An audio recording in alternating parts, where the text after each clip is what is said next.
The rain didn't just fall, it assaulted the world. It hammered the roof of my aging sedan, a frantic, angry percussion that vibrated through the steering wheel and up into my bones. For the last 100 miles, the sky had been a bruised purple, a slow-motion catastrophe brewing on the horizon. I'd been chasing the sunset, hoping to outrun the storm, but I'd lost. Spectacularly. The windshield wipers fought a losing battle, smearing water and the occasional suicidal moth across my field of vision in frantic, rhythmic sweeps. Each slash revealed only more of the same, a ribbon of slick black asphalt disappearing into a wall of gray. I was running, not from anything as dramatic as the law or a jilted lover, but from something far more insidious, the quiet, creeping inertia of my own life. A life that had become a series of beige rooms, polite smiles, and a loneliness so profound it had its own specific gravity. I'd packed a single duffel bag, thrown it in the passenger seat, and just started driving west, with no destination other than away. Away from the ghost of my mother in her empty house, away from a job that paid the bills but starved the soul, away from the deafening silence of my apartment on a Saturday night. A sudden, violent shudder rocked the car. The engine coughed, a wet, hacking sound that sent a spike of pure adrenaline through my chest. It sputtered again, died, and then there was only the sound of the rain and the slow, sad tick-tick-tick of the hazard lights I'd just punched on. I was a ship becalmed in a gray ocean, miles from anywhere.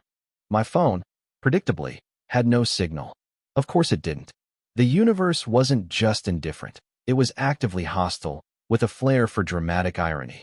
For a long time, I just sat there, forehead pressed against the cool glass of the driver's side window, watching the deluge. Hope was a dwindling resource. Then, a flicker. Through the sheets of rain, I saw it. A hazy, neon glow bleeding into the gloom. It was faint, distorted by the storm, but it was unmistakably a sign. A sign that probably said vacancy or eat. At this point, I would have settled for a sign that just said here.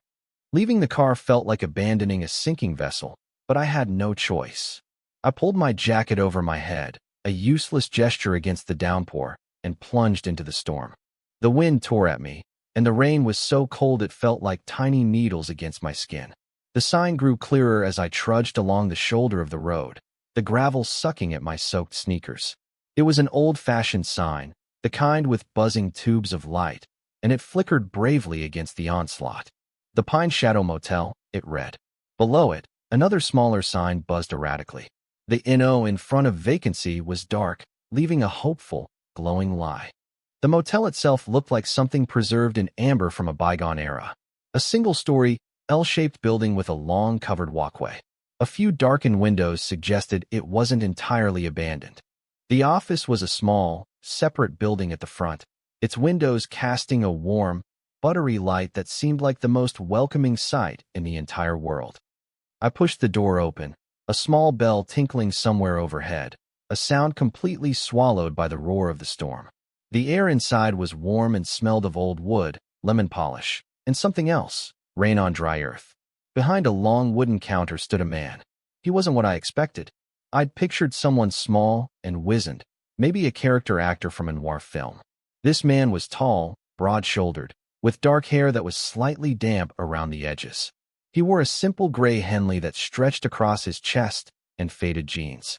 He looked up from a book he was reading, and his eyes, a deep, quiet brown, met mine. They were steady, unreadable. "Bit of weather out there," he said. His voice was low, a calm rumble that seemed to anchor the room against the chaos outside. "You could say that," I managed, dripping a puddle onto the worn but clean linoleum floor. "My car gave up the ghost about a half-mile back. Your sign says you have a vacancy." I tried to sound casual, but a tremor of desperation must have crept into my voice. He looked past me, through the glass door at the Tempest. A long moment passed. He didn't look at the sign, or at a ledger, or a computer screen. He just looked at me, a neutral, assessing gaze that made me feel strangely transparent. "Sign's broken," he said, his tone flat. "The no is burnt out. Sorry, we're full up." My heart sank. Full. This place. In the middle of nowhere, in a storm that felt like the end of days. I glanced around the tiny office. There was no one else here.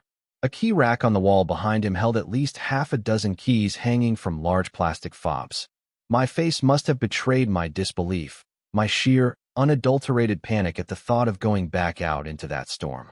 He watched the hope drain out of me, his expression unchanging. I felt a flush of embarrassment, of shame. I was a mess. A dripping, stranded, pathetic mess.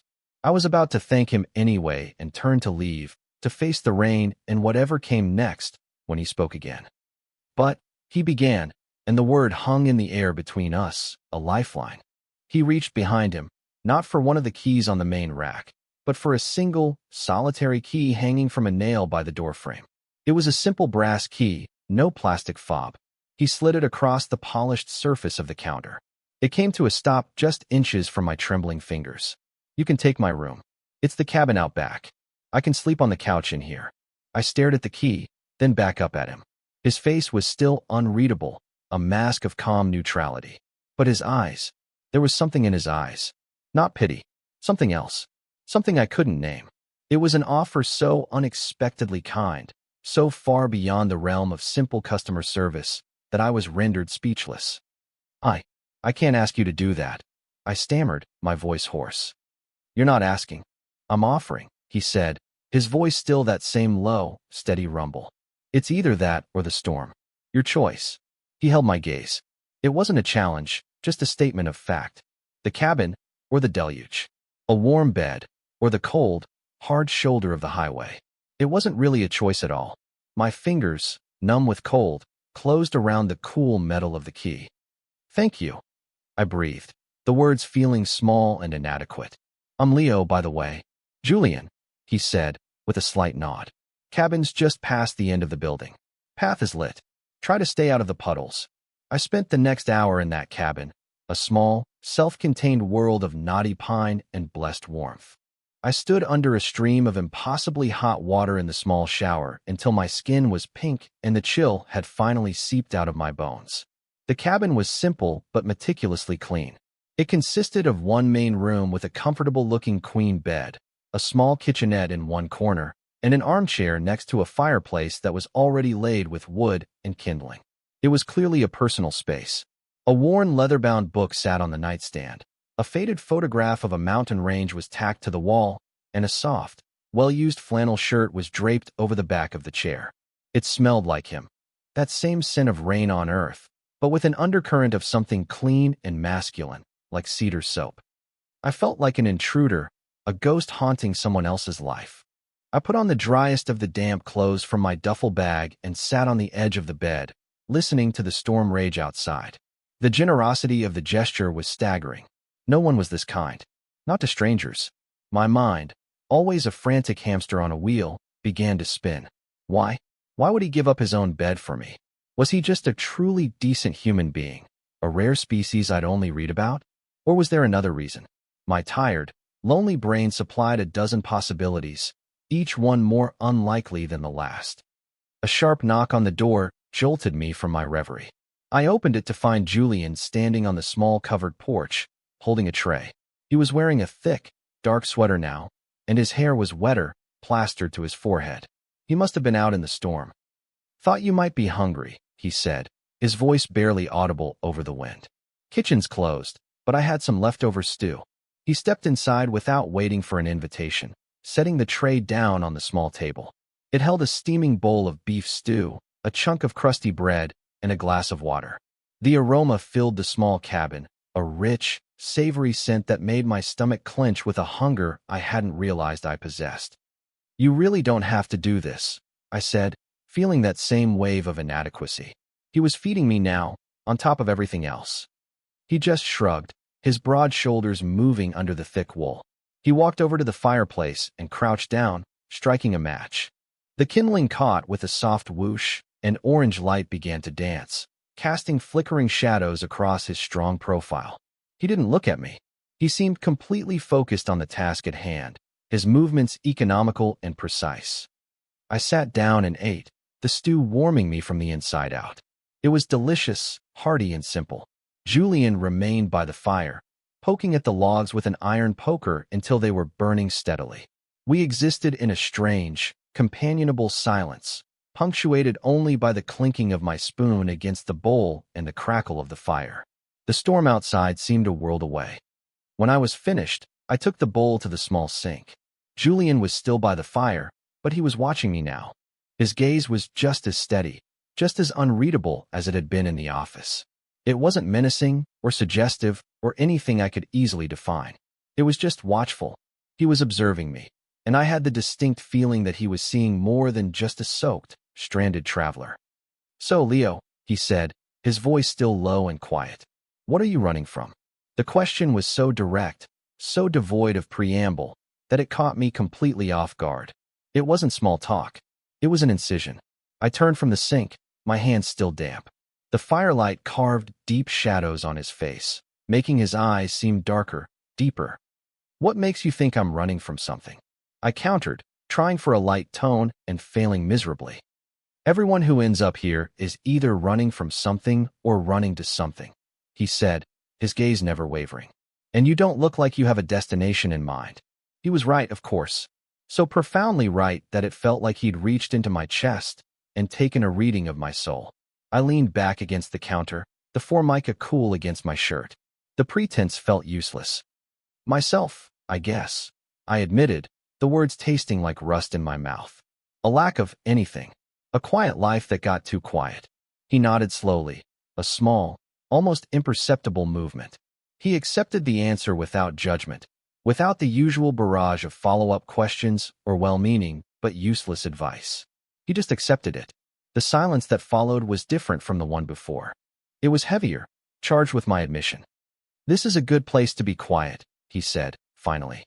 "The quiet here is different. It's full of things. The wind in the pines. The creak after a rain. It's not an empty quiet." As he spoke, the lights in the cabin flickered once, twice, and then died. We were plunged into a profound darkness, broken only by the orange, pulsing glow of the fire. Outside, the storm seemed to redouble its efforts, the wind howling like a wounded animal. A beat of perfect, absolute silence. "Well," Julian's voice came out of the darkness, laced with a dry, understated humor. "Looks like the quiet just got a little louder." He moved in the darkness, his shape a hulking shadow against the firelight. I heard the scrape of a drawer opening, the rustle of a box. A moment later, a match flared to life, illuminating his face from below. His features were stark, all sharp angles and deep-set eyes. He lit a thick candle on the mantelpiece, then another on the table.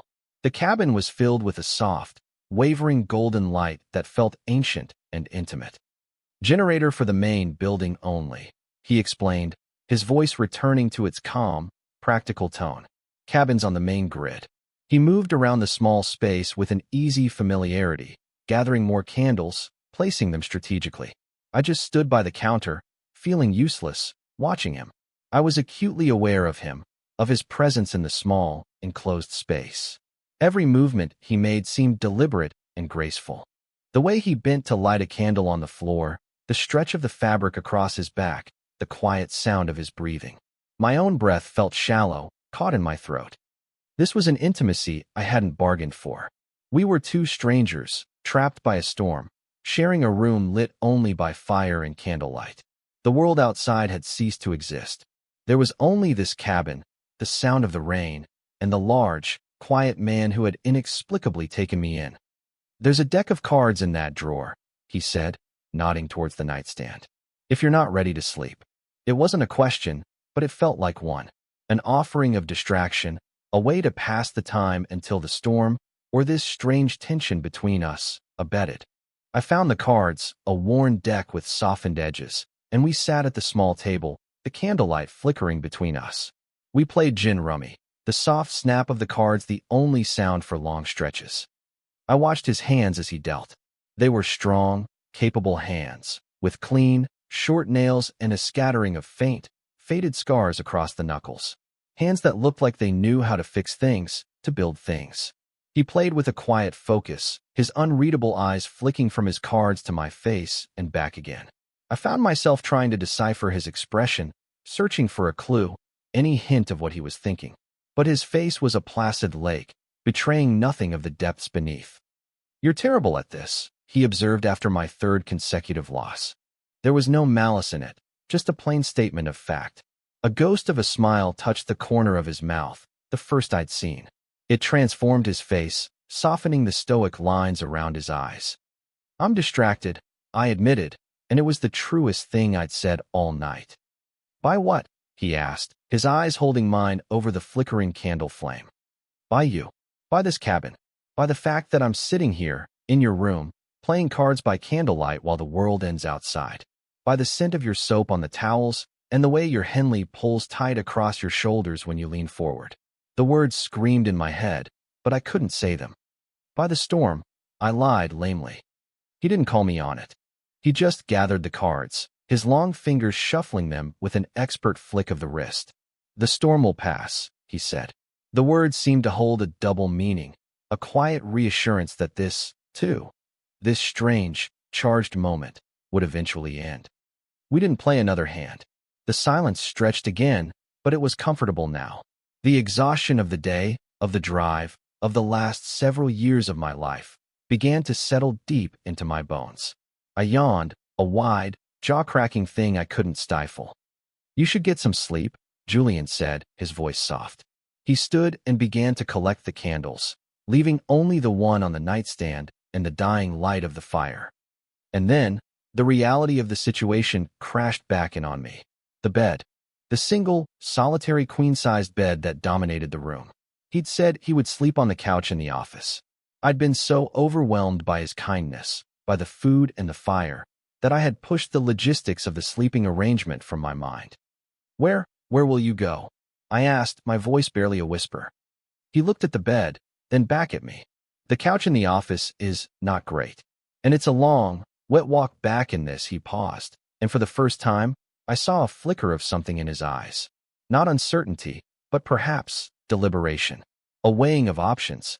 It's a big bed, he said, his voice even lower now, a gravelly murmur. I don't mind sharing.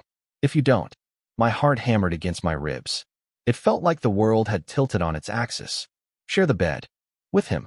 The thought was both terrifying and electrifying. Every nerve ending in my body felt suddenly alive, humming with a frantic energy. I am not breathing. This is not happening. My mind raced, a frantic search for an excuse, a polite refusal. But what could I say? That I was uncomfortable? That would be an insult to his generosity. That I preferred the floor? Absurd. The truth, that the thought of lying next to him in the dark made my blood sing with a terrifying, hopeful music, was impossible to speak. Okay. I heard myself say, the sound thin and reedy. If you're sure. I'm sure, he said, and the finality in his tone left no room for argument. The preparation for bed was an excruciating exercise in forced nonchalance. I changed in the small bathroom, brushing my teeth with a travel-sized tube of toothpaste from my bag. When I emerged, Julian had already pulled back the thick quilt on the bed. He'd taken off his sweater and his boots, and was standing by the fire in just his Henley and jeans, his back to me. The firelight sculpted the muscles of his back and shoulders, a landscape of quiet strength. I slipped under the covers on the side of the bed farthest from him, my body rigid. The sheets were cool and smelled faintly of him, of that clean, cedar scent. I lay on my back, staring up at the dark, beamed ceiling, my heart a frantic drum against the mattress. He extinguished the last candle, leaving the room lit only by the faint, dying embers in the fireplace. I heard the rustle of his clothes, the soft thud of his jeans hitting the floor. Then, the bed dipped under his weight. He was heavier than I was, more solid. He settled onto his back, a respectable distance between us, but in the smallness of the bed, his presence was overwhelming. I could feel the heat radiating from his body, a palpable warmth that seemed to reach across the inches separating us. I lay there, perfectly still, hardly daring to breathe. Every tiny sound was magnified in the darkness.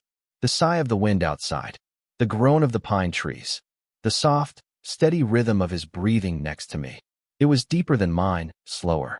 The sound of a man completely at ease in his own skin, in his own bed. I, on the other hand, felt like a tightly coiled spring, every muscle tensed.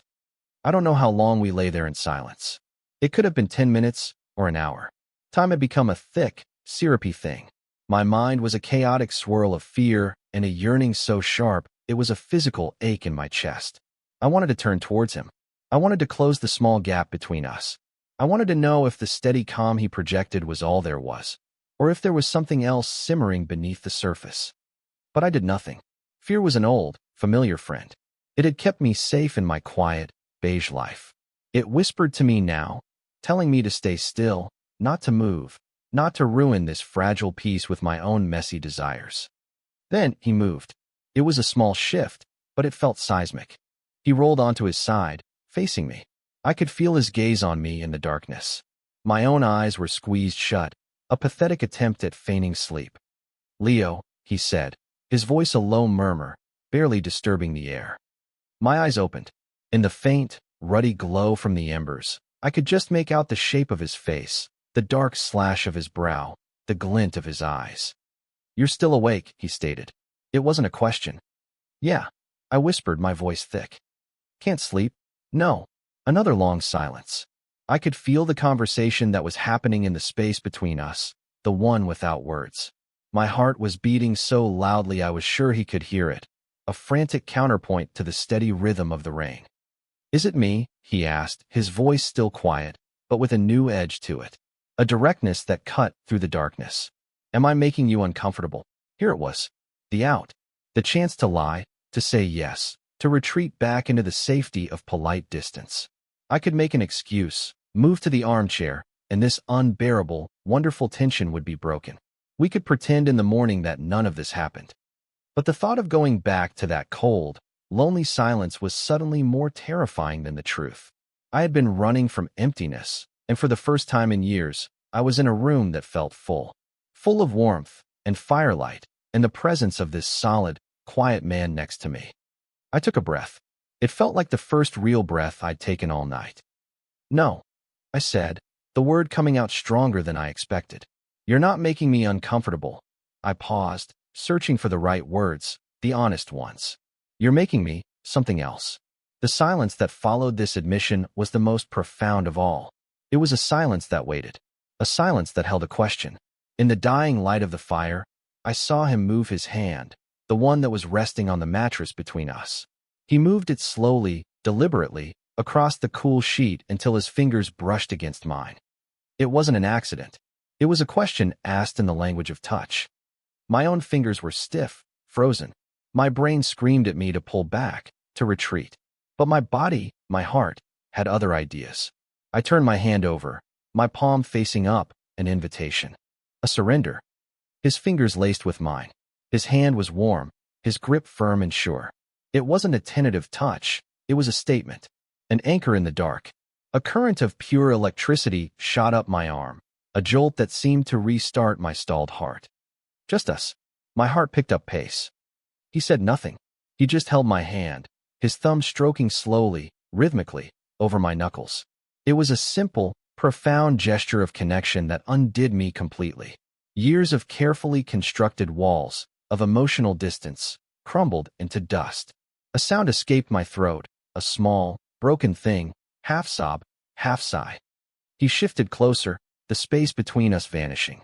The heat of his body was no longer just a radiated warmth. It was a solid, living presence against my side. His other hand came up, and his fingers, calloused and gentle, touched my jaw. He tilted my face towards his.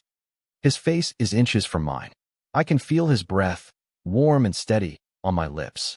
It smells of coffee and something uniquely him. The fire is almost gone, but I can see the deep, dark pools of his eyes, and for the first time, they are not unreadable. They are full of a quiet intensity, a question he is finally asking, and a knowledge that he already knows the answer. I am not breathing. My entire world has shrunk to this single point in time, to the space between our lips. He hesitates for a fraction of a second, a final moment of grace, giving me a chance to turn away. I don't. I can't. I lean into his touch, a barely perceptible movement, but it is enough. And then he kisses me. It is not a kiss of frantic passion or desperate hunger. It is slow. It is deliberate. It is the most honest thing I have ever felt. His lips are firm and warm, moving against mine with a sureness that speaks of a deeply buried confidence. It's a kiss of discovery, of confirmation. It says, "Here you are. I see you." My hand, the one not intertwined with his, comes up to rest on his chest. I can feel the solid muscle beneath his shirt, the steady, powerful beat of his heart. It is as calm as his breathing, a stark contrast to the wild bird fluttering in my own ribcage. I kiss him back, a clumsy, heartfelt response. All the loneliness, all the yearning, all the quiet desperation of my life pours into that kiss. He breaks away, but only by an inch. Our foreheads are touching. His hand is still on my jaw, his thumb stroking my skin. His other hand squeezes mine, a silent reassurance. Leo, he breathes, his name a soft prayer in the dark. I can't speak. I can only look at him, this stranger who is no longer a stranger, this quiet man who saw through all my defenses and offered me not just shelter from a storm, but a harbor for my soul. He kisses me again, and this time there is more warmth, a deeper pressure. I open to him, and it feels like coming home. The world outside, with its rain and its roads and its empty houses, fades to nothing. There is only the darkness, the warmth of the bed, the steady presence of him, and the quiet, miraculous feeling of being found. When I woke, it was to a world of gray, diffused light. The storm had broken, leaving behind a profound, dripping silence. For a moment, I didn't know where I was. The scent of pine and damp earth filled my senses, and the unfamiliar weight of a heavy quilt was tucked around me. Then, it all came rushing back. Julian, the cabin, the kiss. I turned my head slowly. The other side of the bed was empty. A cold, sharp panic, familiar and sickening, seized me. He was gone. Of course he was gone. What had I expected? Last night was a dream, a feverish illusion conjured by the storm, by loneliness, by the intimacy of firelight and forced proximity. In the cold, sober light of morning, reality had reasserted itself. He regretted it. He was embarrassed. He had fled, leaving me alone in his bed, a testament to a night of foolish, impulsive decisions. My own foolishness was a bitter taste in my mouth.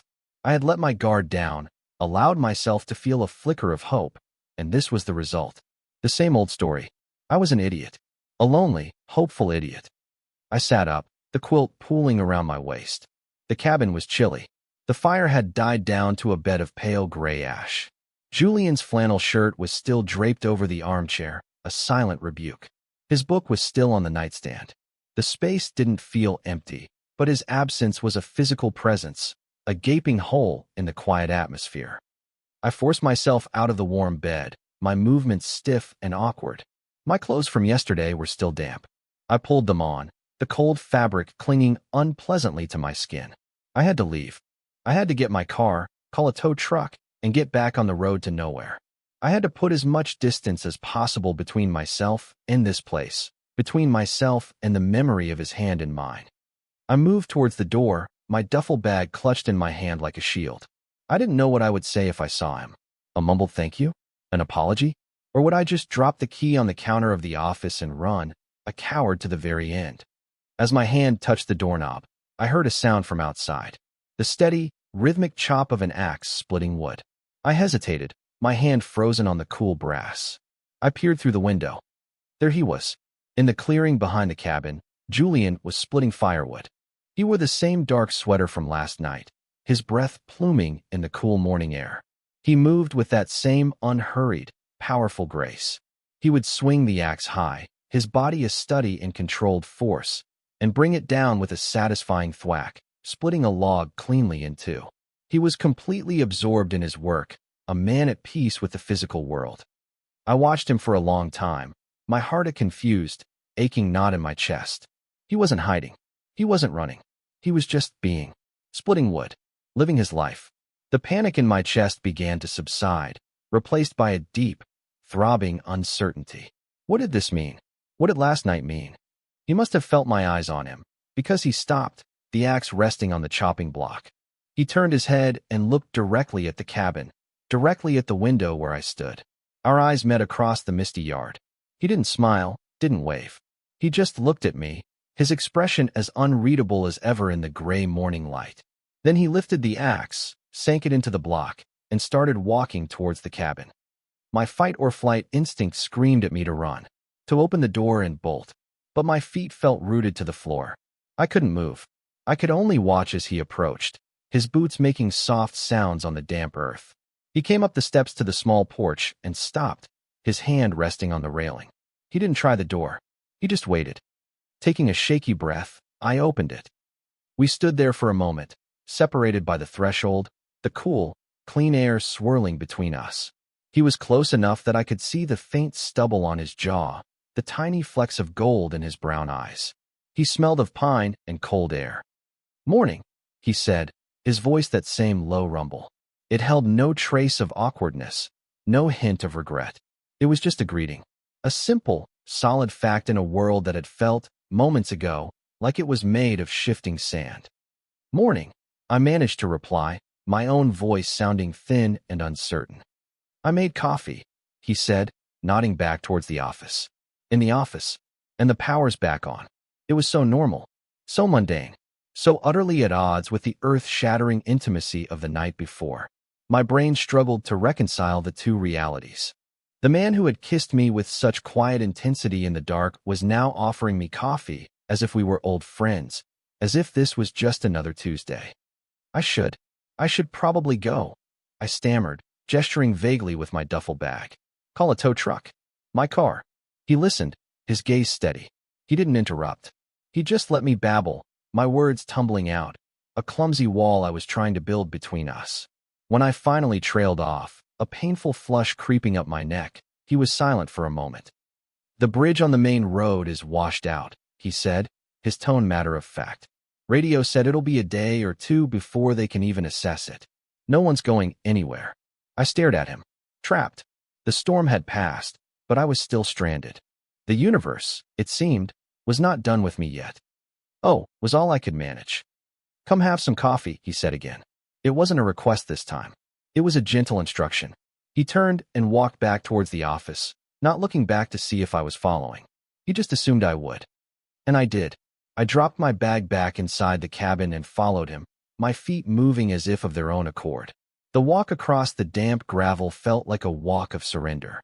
I was giving up my frantic need to run, to escape. For now, at least, I was staying. The office was warm and bright.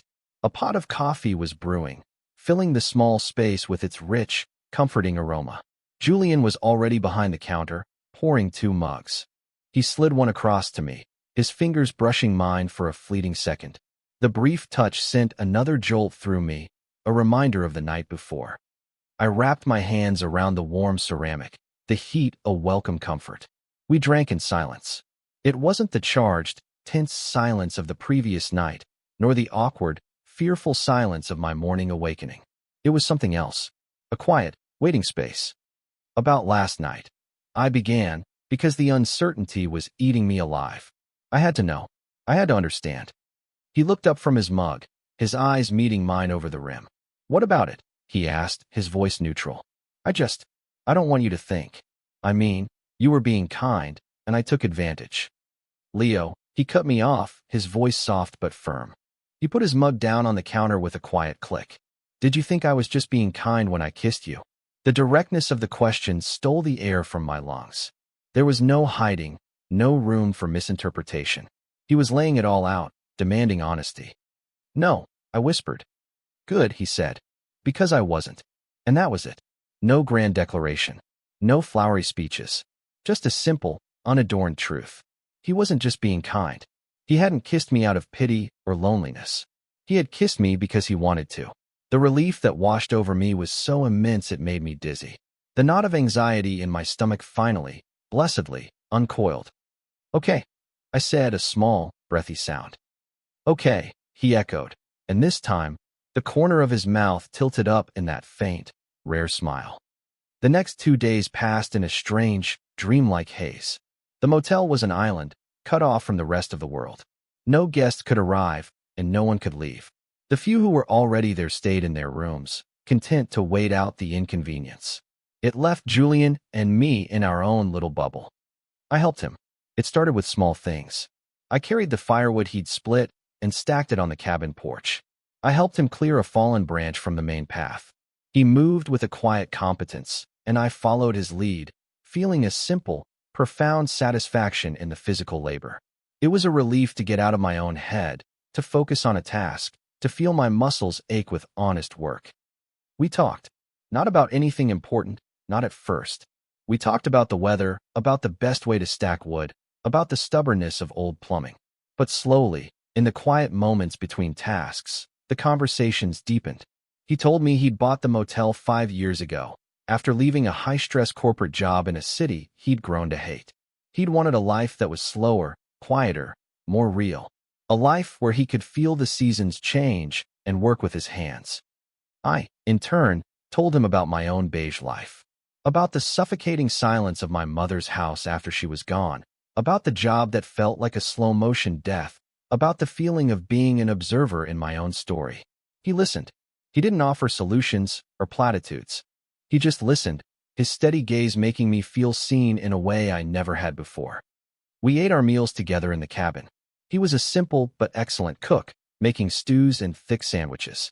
In the evenings, we'd sit by the fire, sometimes talking, sometimes reading our own books in a comfortable silence. The physical intimacy of that first night wasn't repeated, not exactly. But it was there, a constant, humming undercurrent between us. It was in the way his hand would brush my back as he passed behind me in the small kitchen.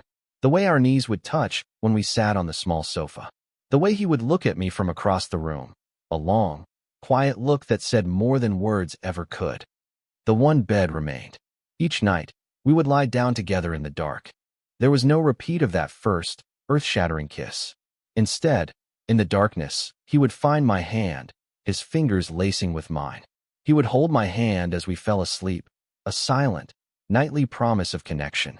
It was more intimate, more profound than any kiss. It was a gesture of trust, of comfort, of quiet possession. I slept more deeply in those 2 nights, holding his hand in the dark, than I had in years. I felt safe. On the 3rd morning, the news came over the radio that a temporary bridge had been opened. The road was clear.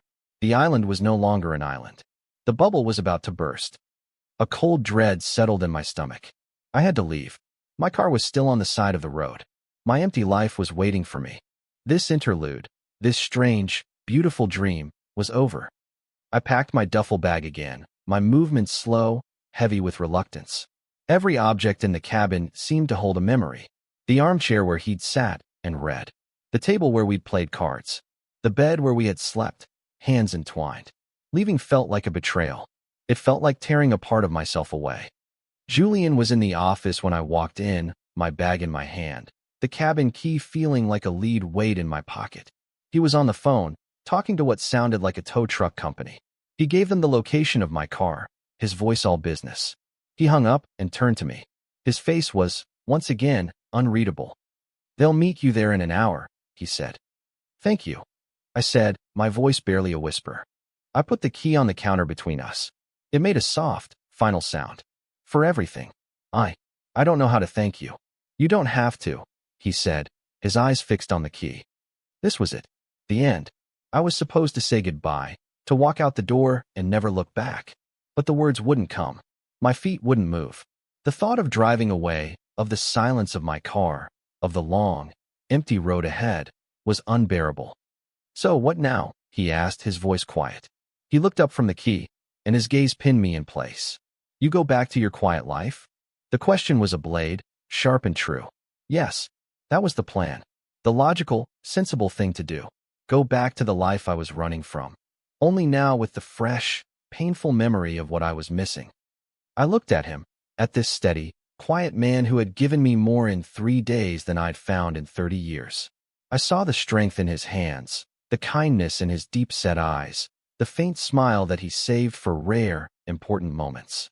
And I knew, with a certainty that shook me to my core, that I couldn't leave. Not yet. Maybe not ever.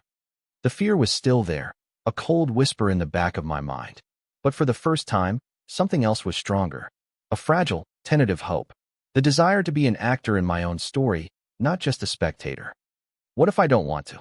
I asked, the words hanging in the air, a terrifying, thrilling gamble. "What if I want to stay?" A long silence stretched between us. He looked at me, his expression unblinking. I saw a dozen emotions flicker in his eyes: surprise, consideration, something deeper, something I couldn't dare to name. He reached across the counter, his hand closing over the key. But he didn't take it. He pushed it slowly, deliberately, back towards me. "The sign's still broken," he said, his voice a low, gravelly promise. "As far as I'm concerned, we're full up. There's still only one room available." He held my gaze, and a slow, genuine smile spread across his face, reaching his eyes, lighting them from within. It was the most beautiful thing I had ever seen. I looked down at the key in front of me. My key. The key to the cabin. The key to a life that wasn't beige, that wasn't empty. A life that was quiet, yes, but a quiet that was full of things. The wind in the pines.